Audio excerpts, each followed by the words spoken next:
And we go from the best of the best to talking about the Giants versus the Washington football team. So, I mean, that's very anticlimactic. That's a horrible segue. I have no other way to segue it, bro. We go to our Thursday night preview. Take my picture, put it in a superstar frame. Yeah. I'm clean when I walk, I'm clean when I talk. I'm fresh to the step. I'm fresh to the depth, and I ain't steady looking at me mad, 'cause I ain't that bad, and I'm on top of my game. And hey, my superstar frame. What? They hate my superstar frame, man. Typically for the Thursday night preview, we would go like super in depth. But giving that some of these teams, well, both of them, man, they don't have a win, but something's got to give this Thursday. So let's talk about our Thursday night teams. We got the New York Giants traveling to Washington to take on the Washington football team. Jay Reeves, what is Vegas saying? They currently got this sitting at a number of -3 for the Washington Redskins. Cody, I hate to put you on the spot, but if we can get the numbers for the over-under, that would be greatly appreciated. I'm going to go ahead and kick it off, though. I think Washington is going to come out with Taylor Heineke. I want to make sure I get that right. I think they're going to come out with Taylor Heineke, and I think they're about to put a whooping on the Giants. I'm pretty sure the majority of the handle is going to be on the Washington Redskins, which you do want to be beware of. But, nah, man, I'm telling you, he about to come out. He about to light up the sky on the Giants. The Giants look real bad. They look like they were still in training camp. They did, man. Did they come out when they were playing the game? Yeah. They did. They was playing steady Teddy, 2 gloves, you know what I'm saying? So he's a tough player to play. Also, my Denver Broncos, so obviously I think we was just outmatched for him. There's a meme circulating where they were blocking themselves. So maybe they are a little out of it, and maybe they're a little sick right now. Hopefully we get them the cotton swab COVID test and make sure they're not too ill. But you know what's always a good medicine for an ailing team? A young quarterback with he doesn't have any regular season experience. He did go toe for toe with Tom Brady in the playoffs, but now they get a young quarterback. I think he came in that last game, so it wasn't even a full game. So yeah, you're right. He doesn't have any regular season experience. Yeah, it's going to be tough. He might have played the last game because Alex Smith, I think he came back for the playoffs and then got injured. So I'm not sure. We're just, we back none of this with facts. So we're all just fussing out here. But let me tell you this, that's always a good get right for a team with that point line that you laid out. It's going to be a low scoring game. Definitely big fantasy values for the kickers on a short week. I'll stay away from this game in a lot of aspects. It's -3, Washington. I'm going to take the team that has their starting. 40 or is it 41.5 for the over-under? 40.5. I'm going to take the New York Giants with the points. I'm going to take the team that has their starting quarterback. Wow. Yeah. Yeah, I'm wild, man. Like Chase Young, he's going to make a difference. But Cody, what do you think? Am I just completely out of line? I think 40.5. I'd pick the over there. But as far as I know, right? I'm feeling a little spicy. I'm feeling a little spicy. Okay.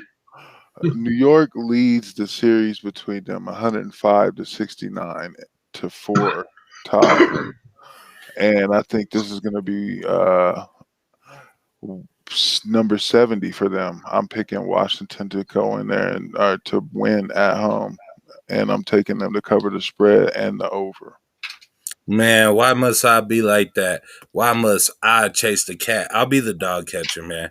I got the Giants, man. You know what I'm saying? I'm the dog catcher, and I got the Giants, man, against the Redskins. That's the point spread. But I wonder, Silly C, you're going to break down the positional top 10 of this Thursday night game in a second. But before we get to that, we got the props and the ops. Always smoking my mama, hoping I stop, but she accept the fact I to the moon with Alice with the moon rocks, butt naked in 2 socks, fighting Fanta, that's 2 pops. I mix it with the smoke, got my voice sounding like you. Always coming with. Yeah, Yeah, props are the ops, baby. We in here. Jay Reeves, what's your prop bets for the game? You give us a couple. We'll let you know if that player is the props, which means take that, or the ops, which means, stay away from that. Jay Reese, let us know your first prop opportunity. All right, man. Before we even kick this off, man, I just got a quick question for y'all. Why do we call this man Danny Dimes? Because y'all know damn well it should be Danny Fumbles or Danny Pick. I mean, like, the only dimes that I see him throwing is in the wishing well. But that's neither here nor there. We're going to focus on the 2 running backs in this game. I got the boy Antonio Gibson. So in his last game, he had 15 carries for 57 yards, and he had 3 receptions for 18 yards. Now, I have him sitting at a total on scrimmage yards of 92.5. That's passing and that's receiving and rushing. Receiving and rushing. Cody, what do you think about that? 92.5 for the boy Antonio Gibson. Don't be biased. Man, I got him on my team. He let me out. He's a little banged up. So I believe he's got some either ankle or some leg injury. So I'm watching that right now too. But I have to say he's the props. I think he's gonna. I do think this is gonna be his year, but he started off a little slow. It'll get better though. Yeah, I'm gonna say he's the props as well. Gibson is the second best player on their offense. Might be the most consistent because McLaurin's always up and down. I'm gonna go over for not Scary Terry. I'm gonna go over for Gibby. Mm-hmm. And I don't know. You just brought that to my attention. I didn't know he was banged up, but I'm gonna shoot that boy up and get him ready for Thursday. Big Gibson is the props. Moving on to the next one. Saquon Barkley. Say what? Saquon Barkley. He was out there, 10 rushes, 26 yards, a real modest performance. Matt, can Saquon Barkley get over 62.5 rushing yards in this game? Rushing yards alone. 62.5. Oh, man, this is such a big thing that plays in the game flow. But because I would take the under on the points, and I do see it being a lower scoring, more competitive divisional game, I'm going to take Saquon with the over. Saquon is the props. He'll get over 62 yards rushing, which is strictly just dictated on a game flow. It's going to be a close game, so they're going to try to be managing the clock. Silly C, what do you think? Ooh, I don't know. I get really nervous with him. Well, who should we ask if you don't know? Who should we ask? He's got to break out right. He's got to. He's the props in this case. Yeah. Mm-hmm. Yeah. Not this week. I'm calling him the ops. Am I by myself on this one? I think you are all by yourself, and I don't know why you gotta act like that, man. Dog, catch it. It's gonna take about 30, 45 minutes before you go in there. You know what I'm saying? Jay Reeves just dropped some stinky dog catches, man. Put some hot sauce on my burrito, baby. And so, the reason why I picked that as the logo, there's so many quotables. Like bang, bang, bang. You know what I'm saying? Let's go, Jay Reeves. So I could appreciate you being alone thing, even though even in being alone, you're wrong. So that's okay. Lonely. Do you have any more props or ops for us?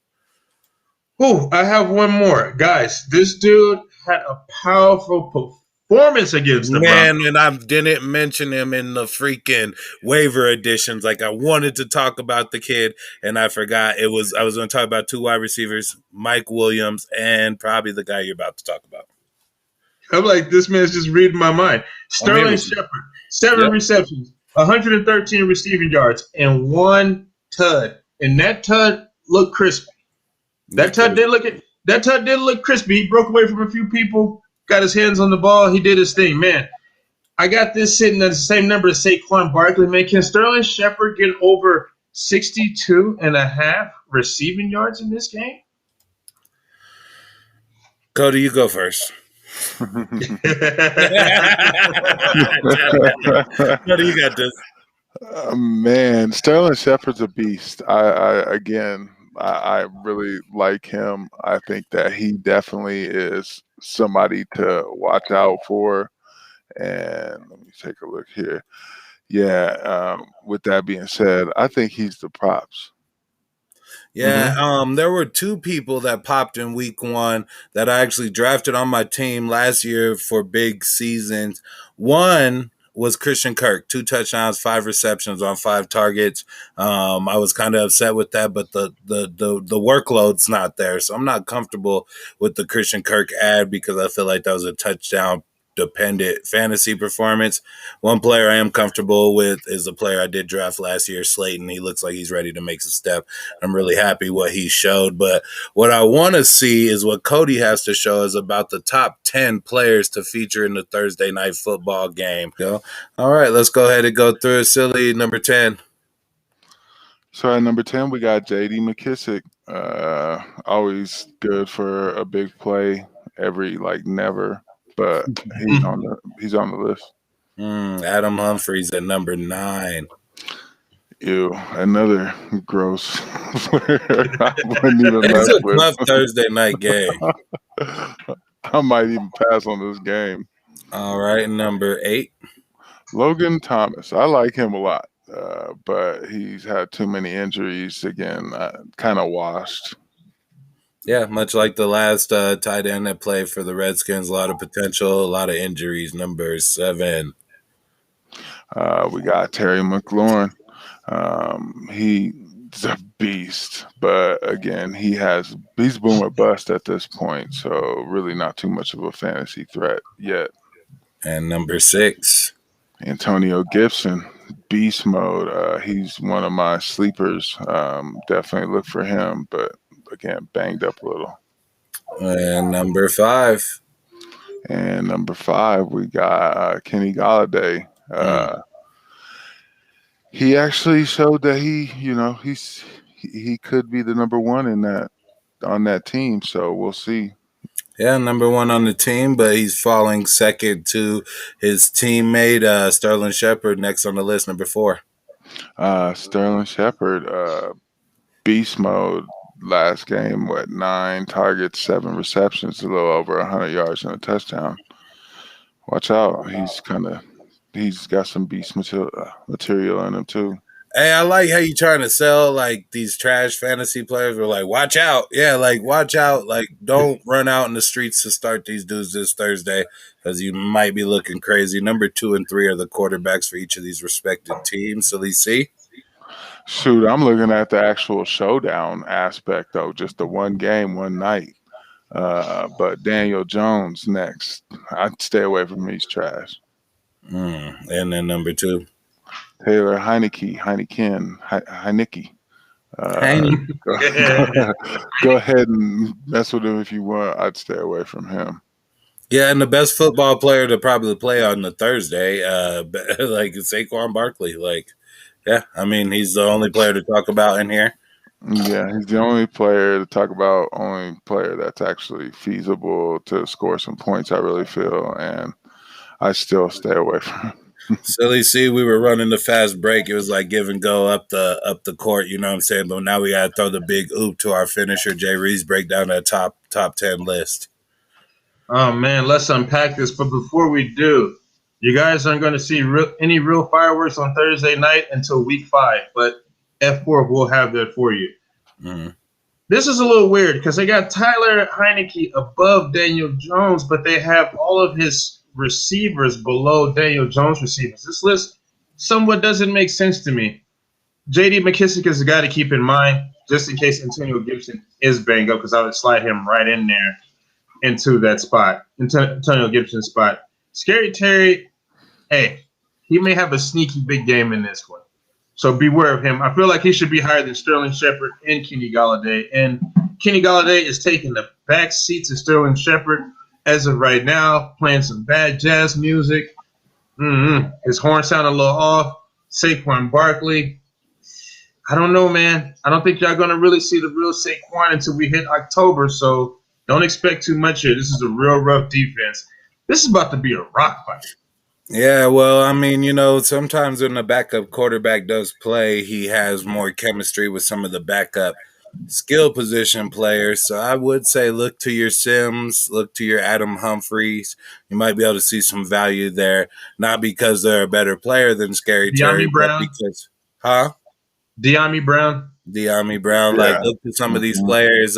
They normally have really good rapport with the backup quarterback because let's face it, that's who gets to throw them the ball. That's who's down to put in the work with them because the starters are normally worried about starter things. But, goats do goat things, and we just out here F4. Remember, we're 50% fuss, 50% fantasy football, but 100% facts. Y'all have a great week this week. Y'all will see us again on Friday. Make sure if you fuss with us, subscribe to the channel so you know what time it is. Throw them foes up.